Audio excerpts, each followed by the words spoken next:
is said to be investing hundreds of thousands of dollars in virtual reality films and programs, including the recruiting of some popular stars from the web. It's all part of its new Daydream service. It's rolling out in the next couple of weeks. Bloomberg's tech reporter Lucas Shaw joins my colleagues Pim Fox and Lisa Bromwitz on Bloomberg Radio. Some of them, and I've tried some of them, and they are amazing. But, you know, one of the other things is they don't necessarily have a lot of content. Well, I want to welcome all of our Bloomberg television viewers right now. We're talking about virtual reality and a rollout of a virtual reality platform by Google. They're also spending a lot of money. Here to tell us more is Lucas Shaw, Bloomberg News, joining us from our San Francisco bureau. And Lucas Shaw, I'm wondering if you could just describe what exactly is Google doing in the virtual reality space, because they've got competitors. I mean, Facebook is in VR, as well as Samsung and Sony.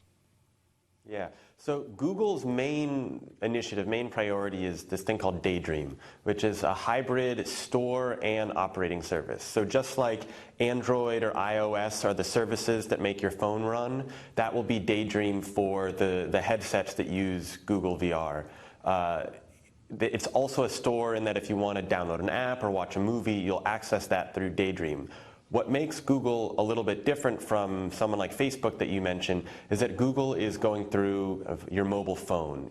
It wants a lot of different phones that run the Android operating system, or it's kind of requiring the people who make phones that have Android to update their phone so that they can handle VR and handle Daydream, so that anyone with an Android phone could buy a headset from lots of different makers and plug in their Android phone and then access that all through Daydream. Lucas, I'm looking at projections that augmented or virtual reality revenues could hit $150 billion by 2020.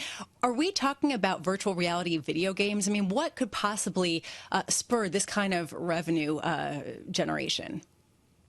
Well, this content of some kind, whether it'll be, it seems like everybody believes video games will be the kind of the first way in, the first thing to attract people, because a lot of the initial virtual reality headsets have been designed or created by gamers.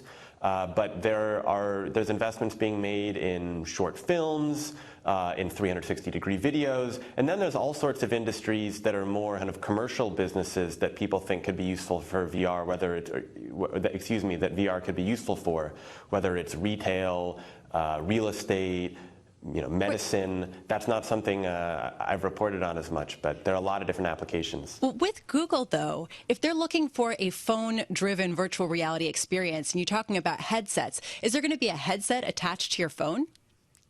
Yeah, you plug your phone into a headset. So Samsung makes something called the Gear VR. That's where you can take your Samsung Galaxy and put that in to the Samsung headset to use it. Samsung's actually a partner of Google's, as are a lot of other big hardware makers. So you'll take your Google phone and you'll plug it into a headset that is either made by Google, because they are working on one, or made by any number of other companies.